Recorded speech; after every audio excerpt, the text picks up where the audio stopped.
ఈ రోజైతే నేను రైలు వాళ్ళకైతే వచ్చాను. ఈ రైలు వల్ల ఏ విధంగా వేస్తారో, ఏ విధంగా రైలు పడతాయో చెప్తాను. వీడియో అయితే మనం చివరకు చూసండి. అలాగే ఎన్ని రైలు పడతాయి, ఏం పడతాయో చెప్తానండి. వీడియో చివరకు చూసండి.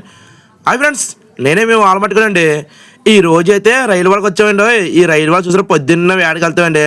ఎవరు మనకి 6 గంటలు వేటకి వెళ్తాము. బోట్లన్నీ ముందుకు వెళ్తాం, మేము అలాగే మధ్యలో ఆఫ్ చేసి వాళ్ళని చేస్తున్నాం. ఇవాళ అక్కడైతే చాలండి, ఎక్కువ మంది ఏమైనా అవసరం ఉండదు. అలాగే వాళ్ళ కింద కేకలు మాత్రం కొంచెం దింపునట్టు చూసుకోవాలి. ఇవాళ 1-2 గంటలు లాగించి మధ్యలో ఎత్తేస్తాయండి. రైలునే వస్తాయండి. ఒకసారి ఒకసారి 100 కేజీ 150 కేజీ రైలు కూడా పడే అవకాశం ఉంది.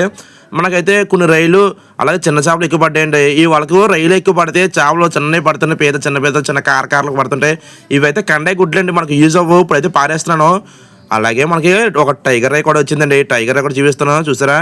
ఈ పక్కన ఉందండి టైగర్. ఇదిగోండి, చూసారా ఎర్రగా దోసకాయలాగా. మనకి వాళ్ళకు పెద్ద రేలు కూడా పడతాయండి, తొక్కు పడతాయి.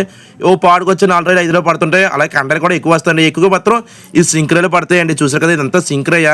ఈ తొలివాడికైతే ఈయన పడ్డాయండి, మలివాడికైతే ఈయన వచ్చి ఇందులో అయితే తేగ చేప ఉంది. చూసారు దాడుతుంది తేగ చేప అయితే మాత్రం. అది గుచ్చుకుంటే ఇంకా అంతేనండి, ఇంకా డైరెక్ట్గా హాస్పిటల్కే. చూసారు కండి, ఈ వీడియో చూస్తే లైక్ చేయండి. 3వ పాడుకు అయితే మా మాయ రెడీ చేస్తానండి. మరి మంచి వీడియో కలుసుకుందామండి. మేము ఆలమట్టుకండి.